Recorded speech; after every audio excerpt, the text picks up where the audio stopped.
और मौत के बीच बस पल भर का फर्क था। अगर पल भर की भी देर हुई होती तो आप आज शायद इस दुनिया में ना होते। शहर के सबसे बड़े अस्पताल के बिस्तर पर लेटे शिखर को ये बात सामने बैठा डॉक्टर बता रहा था।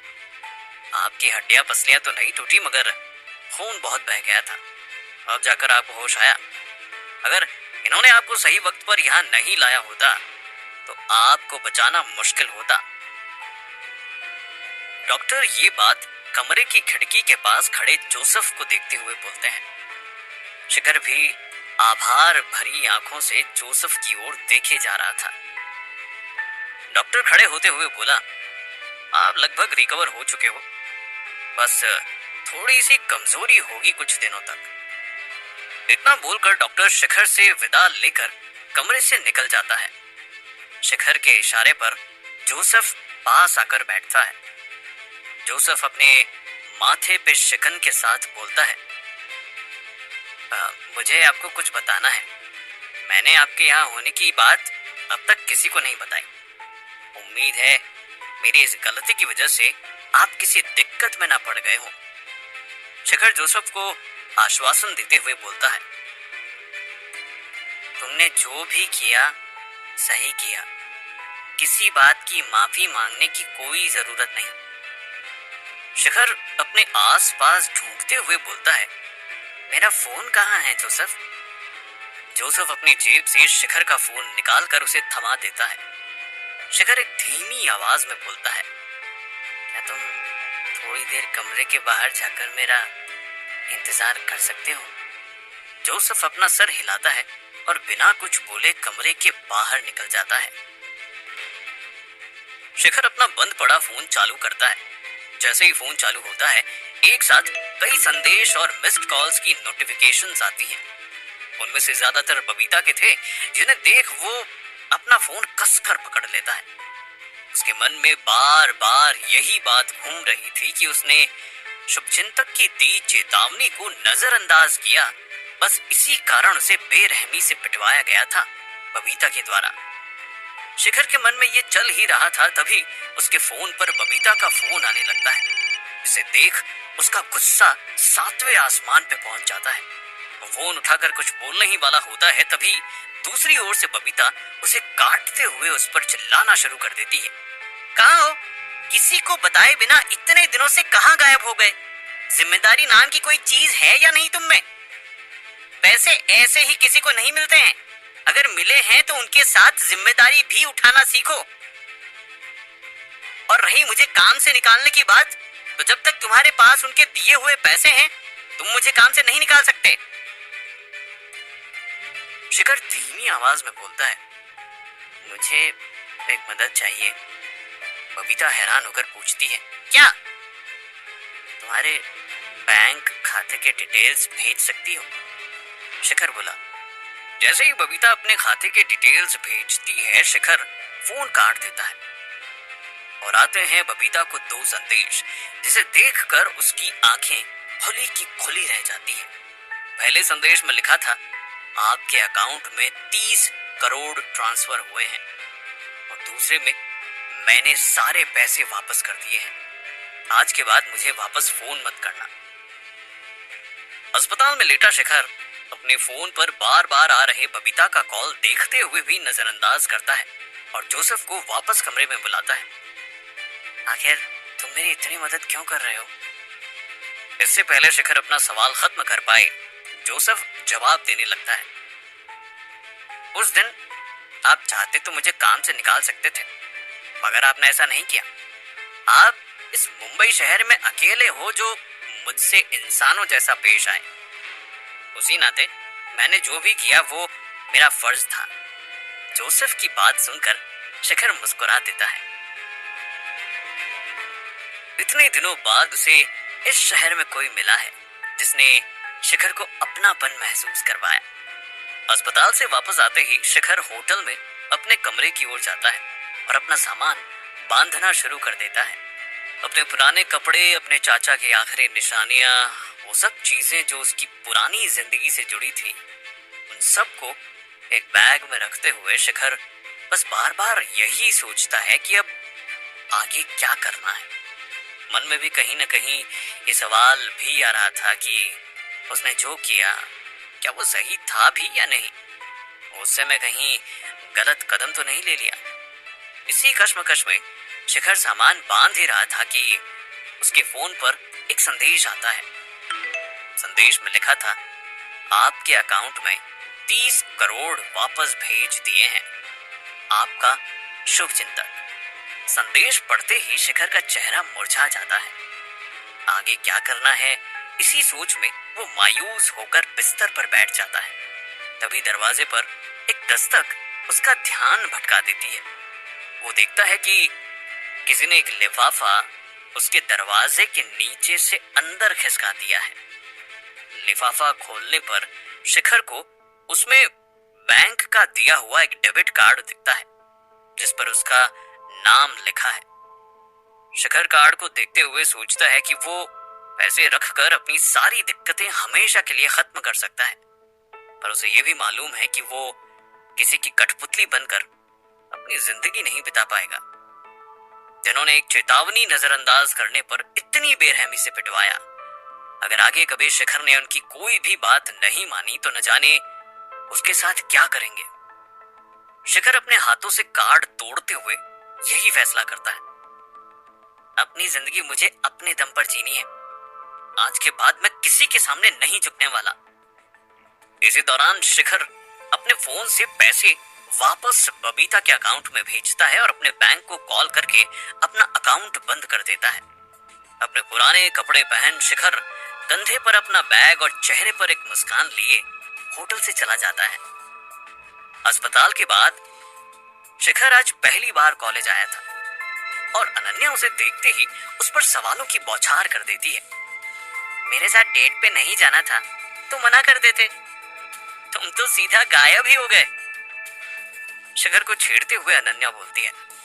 शिखर की बात सुन अनन्या घबराई हुई शिखर का हाथ पकड़ लेती है। तो अब आगे क्या करोगे?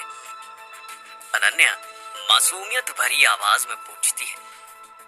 इतने दिनों बाद जब अनन्या का हाथ उसके हाथों में होता है, एक सुकून की लहर शिखर के दिल में दौड़ पड़ती है। बिना अनन्या का हाथ छोड़े शिखर उसे बताता है कि मैंने अपने सारे पैसे लौटा दिए हैं, मुझे अब उन पैसों से होटल से कोई लेना देना नहीं है। अब मैं फिर से बिल्कुल पहले जैसा हूं। शिखर की बात काटकर अनन्या उसकी आंखों में आंखें डालकर कहती है, मुझे तुम्हारे पास पैसे हैं या नहीं उससे फर्क नहीं पड़ता, मैं हमेशा तुम्हारे साथ हूं। ये कहकर अनन्या शिखर को कस कर गले लगा लेती है। अनन्या के जोर जोर से बजते फोन की वजह से न चाहते हुए भी शिखर को दूर हटना पड़ता है। चेहरे पर प्यारी सी मुस्कान लिए अनन्या बड़े आराम से शिखर को बाय का इशारा करती है और थोड़ी दूर जाकर अपना फोन उठाती है। अनन्या कोने में खड़ी धीमी आवाज में फोन पर किसी से बात कर रही है। आप होटल के सारे कागजात तैयार कर लो, मुझे पता है उसे कैसे अपने नाम करवाना है पापा। कॉलेज से बाहर जाते हुए शिखर को अंकुश और उसके दोस्त घेर लेते हैं और बाकी पूरा कॉलेज तमाशा देखने को खड़ा हो जाता है। तुझ पर ये गरीबों वाले कपड़े ही सही लगते हैं, ये तुझे तेरी औकात नहीं भूलने देते। अंकुश बड़ी अकड़ से शिखर के पुराने कपड़ों को देखते हुए कहता है। उसकी बात सुनकर भीड़ में खड़े कई स्टूडेंट्स शिखर पर हंसने लगते हैं, पर शिखर बिना कोई प्रतिक्रिया दिए शांत खड़ा है।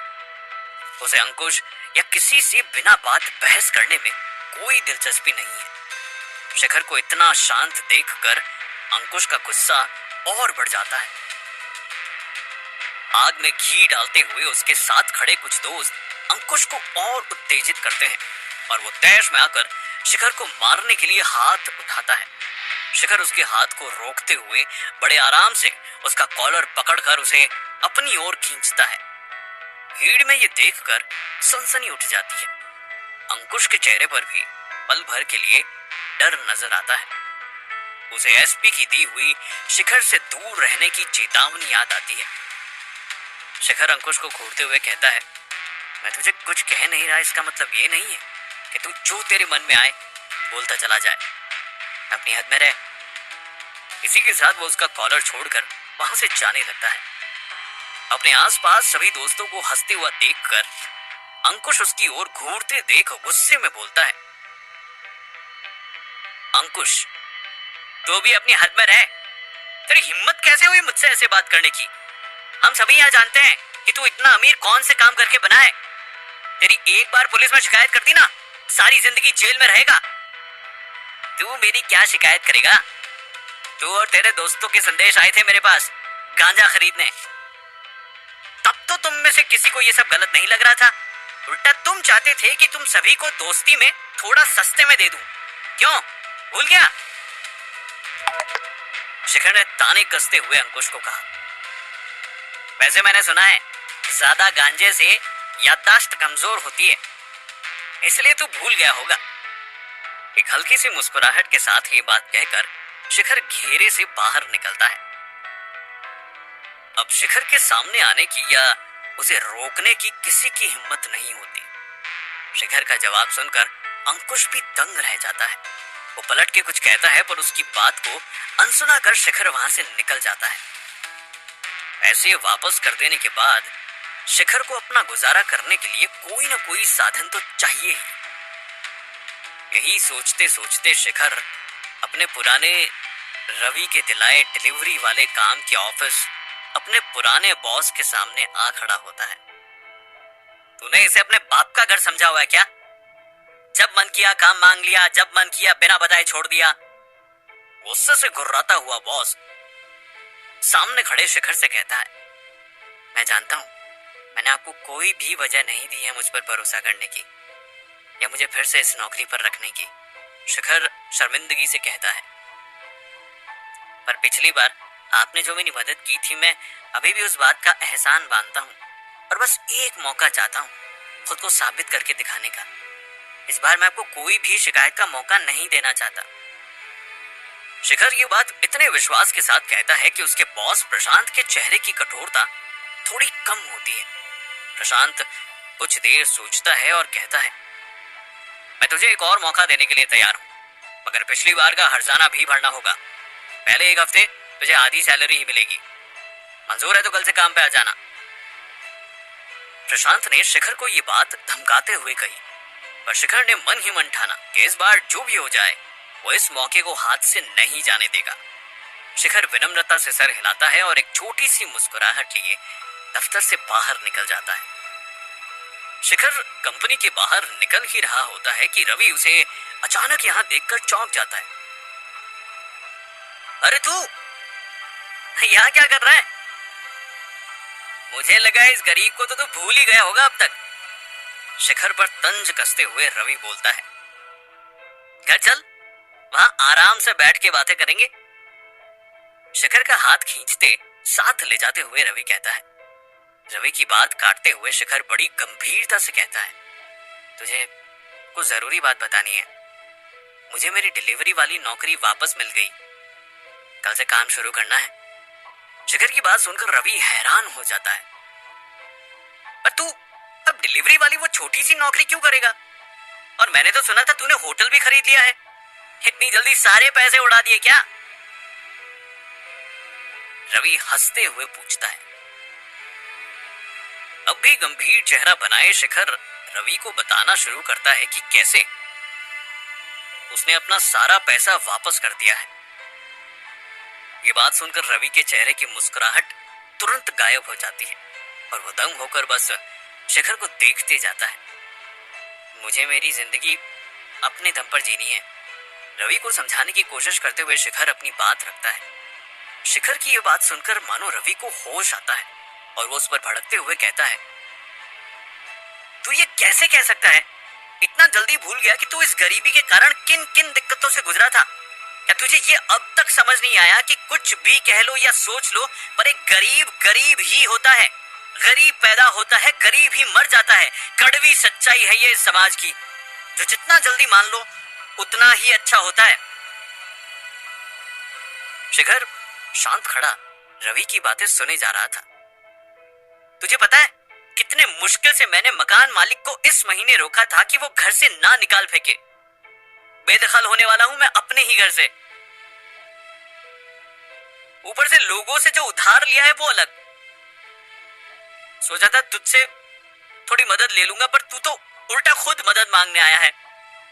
रवि के चेहरे पर चिंता साफ साफ नजर आ रही थी। ये बोलते बोलते शिखर कुछ पल बुत बने वहीं खड़ा रहता है।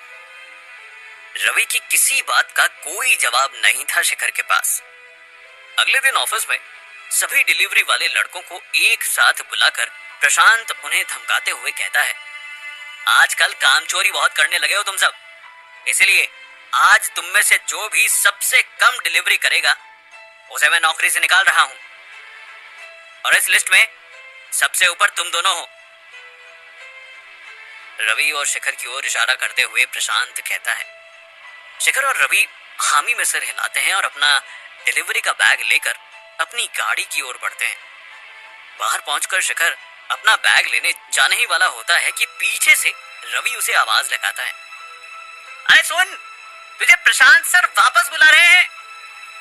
रवि की बात मानकर शिखर वापस ऑफिस की ओर बढ़ता है और रवि अपनी गाड़ी की ओर। रवि के मन को बार बार यही चिंता सता रही है कि अगर उसकी नौकरी चली गई तो उसका घर भी चला जाएगा, और दूसरी ओर शिखर की बस ज्यादा से ज्यादा ये नौकरी ही जाएगी। ये सोचते सोचते मानो खुद ब खुद रवि के पांव शिखर की गाड़ी की ओर बढ़ते हैं। वो झुकता है और अपनी जेब से एक छोटा सा पाना निकालकर टायर का एक पेंच निकाल देता है, दूसरा, और ऐसा करके वो शिखर की गाड़ी के सामने वाले टायर को हल्का सा ढीला कर देता है।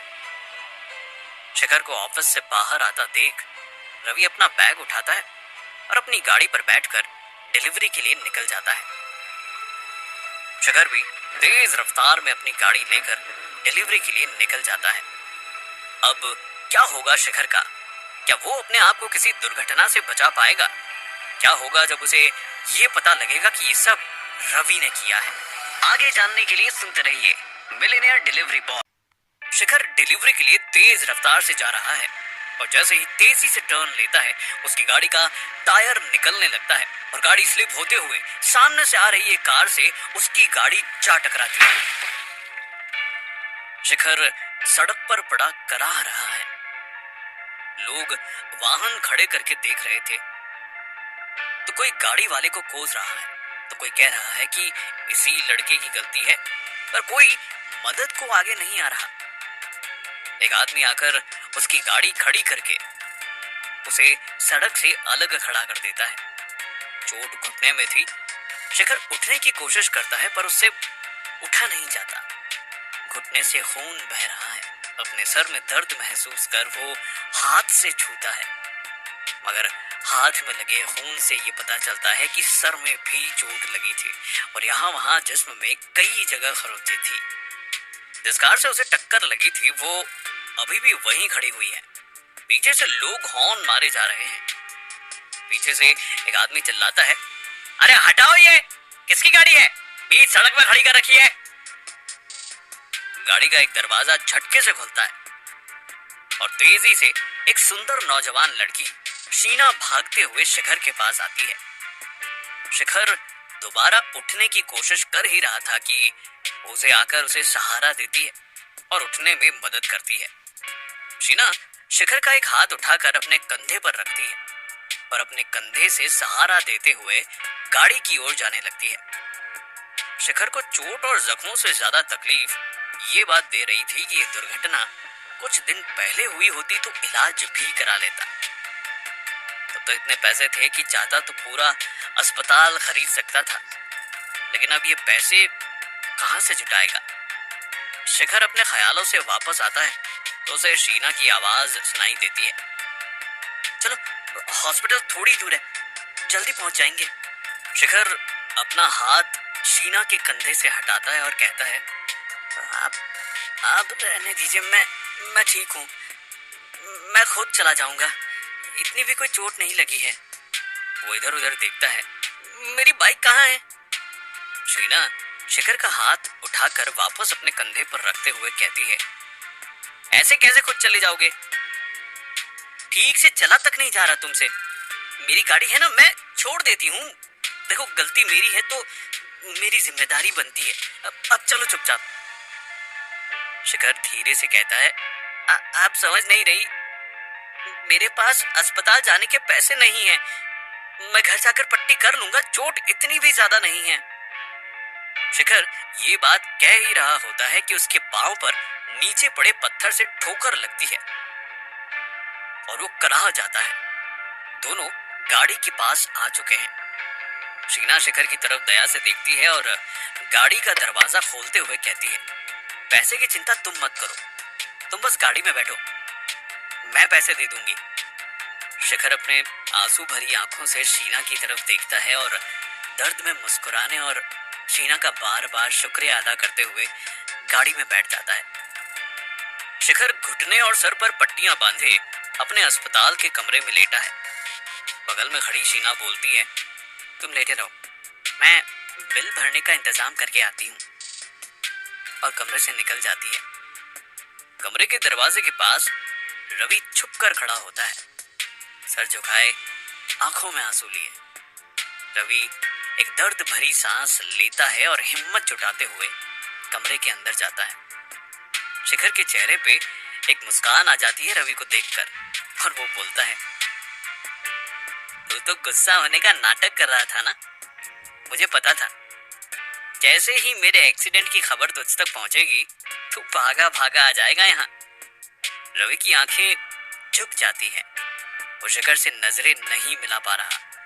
तुझे फोन करने ही वाला था, पर वो लड़की गाड़ी से उतर कर आई और अस्पताल ले जाकर ही मानी, वरना मैं तो पड़ा रहता वहीं। मतलब जब तक तू आता, तेरे अलावा और मेरा पूछने वाला है ही कौन। शिखर हंसते हुए बोलता है। शिखर की बातें सुनकर रवि भावुक हो जाता है और वो शिखर का हाथ पकड़ के बोलता है, मुझे माफ कर दे यार शिखर, ये मेरी वजह से हुआ है। मुझे नहीं पता था यार तेरा एक्सीडेंट हो जाएगा। मुझे लगा बस गाड़ी खराब होने की वजह से तू डिलीवरी टाइम पे नहीं कर पाएगा। अगर ऐसा पता होता तो मैं कभी तेरी बाइक का टायर लूज नहीं करता। तूने मेरी बाइक का टायर लूज किया था, मगर क्यों? शिखर गुस्से में कहता है, अब क्या बताऊं, मैं दबाव में आ गया था। टारगेट पूरे करने के चक्कर में दोस्त से धोखा कर बैठा। मुझे माफ कर दे मेरे भाई, मुझसे गलती हो गई। बदले में तू जो सजा दे मुझे सब मंजूर है। कहते कहते रवि की आंखों से आंसू छलक पड़ते हैं।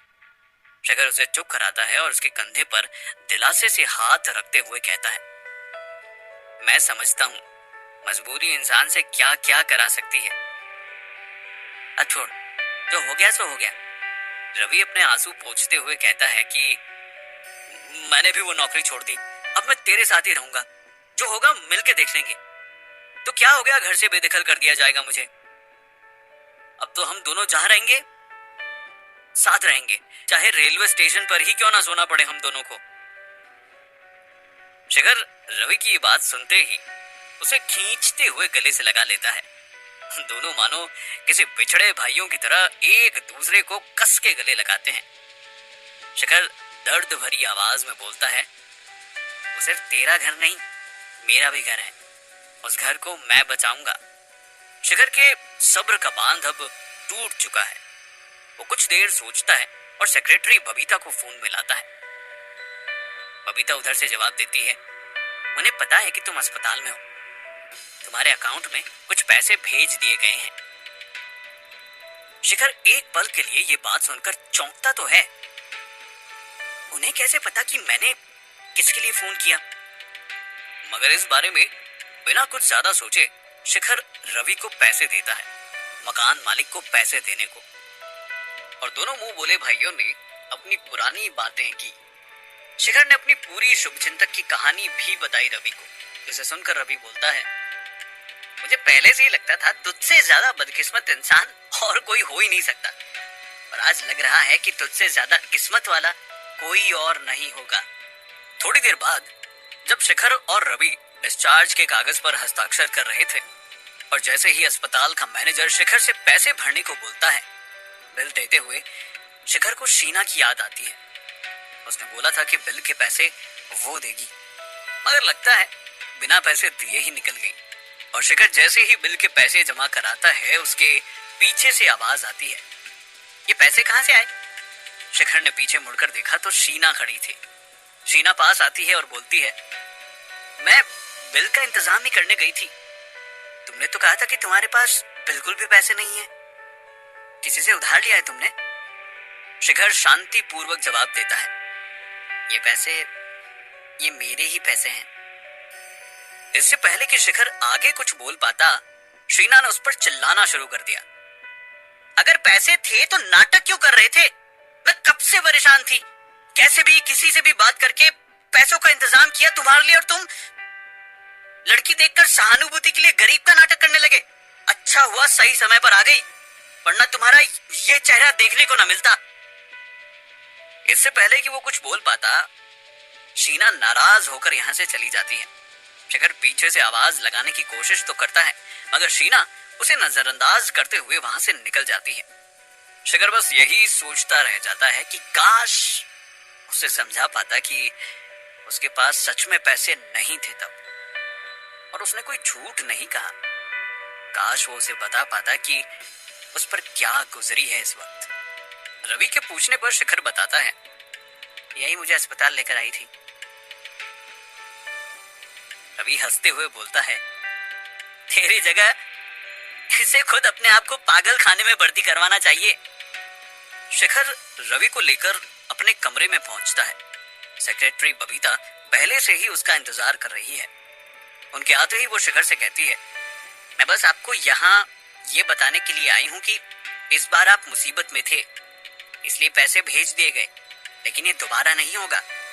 अगली बार अगर आपको पैसे चाहिए तो उसके लिए अलमारी में रखी किताबों की ओर इशारा करते हुए कहती है, आपको पढ़ना पड़ेगा। रवि को कुछ समझ नहीं आ रहा कि क्या चल रहा है। एक मिनट, क्या कहा आपने? मैं समझ नहीं पाया। पढ़ने के पैसे मिलेंगे?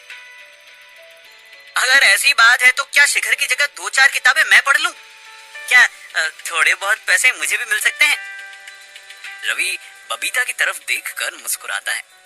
बबीता रवि को नजरअंदाज कर अपनी बात जारी रखते हुए कहती है, मुझे यकीन है कि आप समझ गए होंगे शिखर सर। बबीता एक मैनेजमेंट की किताब उसे थमाते हुए कहती है, आपके पास 2 दिन हैं। परसों आपका इम्तिहान होगा। अगर आप पास हो गए तो आपको पैसे मिल जाएंगे। बबीता ये कहकर जाने लगती है। शिखर पीछे से पूछता है, अगर मुझे जल्दी पैसे चाहिए हो तो? बबीता मुड़ती है और कहती है, किताब जल्दी खत्म कर लीजिए। शिखर उस 200 पन्नों की किताब को पलटते हुए कुछ सोचता है और किताब लेकर लंगड़ाते हुए जाकर मेज पर बैठ जाता है। उसके लिए काम मुश्किल नहीं था। बचपन से ही वो पढ़ने में तेज। वो किसी चीज को एक बार देख ले तो कभी नहीं भूलता। कॉलेज में भी नौकरी के चलते उसे पढ़ने को कम ही समय मिलता है। इम्तिहान से एक दिन पहले पढ़ता और अच्छे अंकों से पास हो जाता। वो किताब के पन्ने पलटता है और पढ़ना शुरू कर देता है। रवि को अभी भी कंफ्यूजन है। वो यही सोच रहा है कि इतनी मोटी किताब कोई 2 दिन में कैसे खत्म कर सकता है। उसके बस का तो नहीं, पर शिखर को तल्लीनता से पढ़ते देख उसके मन में एक उम्मीद जाग जाती है। शिखर की आवाज से रवि की नींद खुल जाती है। तो सोया नहीं क्या रात भर? हाँ, मैंने किताब खत्म कर ली है। आप आकर इम्तिहान ले लीजिए। शिखर बबीता से फोन पर कहता है। रवि ये सुनकर चौंक जाता है। शिखर रवि की तरफ देखता है। कुछ कहा तूने? रवि सर हिलाते हुए कहता है, नहीं तो। तूने सच में वो मोटी किताब सिर्फ एक रात में पढ़ ली और तुझे सब याद भी हो गया क्या? रवि को यकीन नहीं आता। वो यही सोच रहा है कि ये बस फेल ना हो जाए। कुछ देर बाद बबीता एक पर्चा लिए आती है। शिखर उसके सामने जाकर बैठ जाता है और प्रश्नों का सिलसिला शुरू होता है। बबीता एक एक करके सवाल पूछना शुरू करती है। रणनीतिक और वित्तीय निवेश में क्या अंतर होता है? रणनीतिक निवेश वित्तीय निवेशों से अधिक लंबा होता है और लागत और बाजार के विचारों के संयोजन के कारण जोखिम भरा और अधिक पेशेवर होता है। शिखर पूरे आत्मविश्वास के साथ जवाब देता है। रवि पुष्टि करने के लिए बबीता की ओर देखता है। सही जवाब। बबीता के मुंह से ये सुनकर उसकी सांस में सांस आती है। मजदूरी एक अनुबंध के अंतर्गत दी गई वह राशि है जो नियोक्ता द्वारा श्रमिकों को उसकी सेवाओं के बदले में दी जाती है। ये कथन किसका है? बेहम का। शिखर जवाब देता है। बबीता सवाल पूछती रहती है और शिखर आत्मविश्वास के साथ जवाब देता जाता है। रवि उत्सुकता से उन दोनों को देख रहा है। बबीता आखिरी सवाल पूछती है, मैनेजमेंट के 5 प्रमुख तत्व कौन से हैं? जवाब जैसे शिखर के मुंह पे ही रखा था, वो सवाल खत्म होने से पहले ही बोलना शुरू कर देता है। आयोजन, संगठन निर्माण, स्टाफिंग, नेतृत्व और संगठन या पहल का नियंत्रण करना। सही जवाब। जैसे ही रवि ये सुनता और वो खुशी से उछल पड़ता है। शिखर अपना फोन देखता है, कोई संदेश नहीं आता। वो बबीता की तरफ देखता है। पैसे? उनसे तो आपने हॉस्पिटल का बिल चुका दिया। ये कहते हुए बबीता शिखर को एक और किताब थमाते हुए कहती है, ये खत्म कर लीजिए और आपको आपके पैसे मिल जाएंगे। शिखर सहमति में सर हिलाता है और बबीता यहां से चली जाती है। रवि शिखर के पास जाता है। ये तो धोखा है, सारे जवाब सही दिए तूने, फिर बिना पैसे दिए कैसे जा सकते हैं? और तूने पूरी किताब सिर्फ एक रात में कैसे याद कर ली? मजबूरी इंसान से क्या नहीं कराती, शिखर कहता है। और सही तो कहा, पैसे तो दिए ही थे, अब हम मुसीबत में थे तो इसमें उनकी क्या गलती है? इससे याद आया, मुझे उस लड़की से माफी मांगनी है। उसने एक तो मदद की, बदले में उसे मेरी वजह से बुरा लग रहा होगा। पर तू अब उसे ढूंढेगा कैसे? नाम पता कुछ मालूम है? रवि कहता है। शिखर कुछ सोचता है और कहता है कि एक बार अस्पताल चलकर देखते हैं। मुझे भर्ती करते वक्त शायद उसने फॉर्म में लिखा हो, उनके पास उसका पता होगा। और दोनों बिना देर किए अस्पताल की तरफ रवाना हो जाते हैं। शिखर अस्पताल के रिसेप्शन पर पहुंचता है। नर्स उसे देखती है और कहती है, आप जरूर पट्टियां बदलवाने आए होंगे, बैठिए, मैं किसी को भेजती हूँ। शिखर उसे टोकता है और कहता है, नहीं, क्या आपको याद है जो लड़की मुझे लेकर आई थी? क्या आप उसका पता मुझे देखकर बता सकती हैं? मुझे उनसे एक बहुत जरूरी काम है। शीना नाम था उनका। रिसेप्शनिस्ट बिना अपने सिस्टम में चेक किए ही कहती है, अरे वो मशहूर डीजे शीना, उन्हें कौन नहीं जानता? आज सफायर क्लब में उनका शो है। इंस्टाग्राम पे नहीं है क्या आप? उनकी स्टोरी देखिए, वो आपको वहीं मिलेंगी। शिखर उन्हें शुक्रिया कहता है, रवि के साथ वहां से चला जाता है। शिखर और रवि शीना को ढूंढते हुए सफायर क्लब में पहुंचते हैं। चमकीली लाइट्स जगमगा रही है, तेज म्यूजिक ऐसा कि कोई एक दूसरे को सुन भी ना सके, ऐसी जगह वो थी। म्यूजिक की बीट्स पर शीना 50 लड़कों के बीच शॉर्ट स्कर्ट और क्रॉप टॉप पहने मस्ती में नाच रही है। क्या होगा जब शिखर दोबारा मिलेगा शीना से? क्या ये किसी नए रिश्ते की शुरुआत है या कोई गहरी चाल? आगे जानने के लिए सुनते रहिए मिलेनियर डिलीवरी।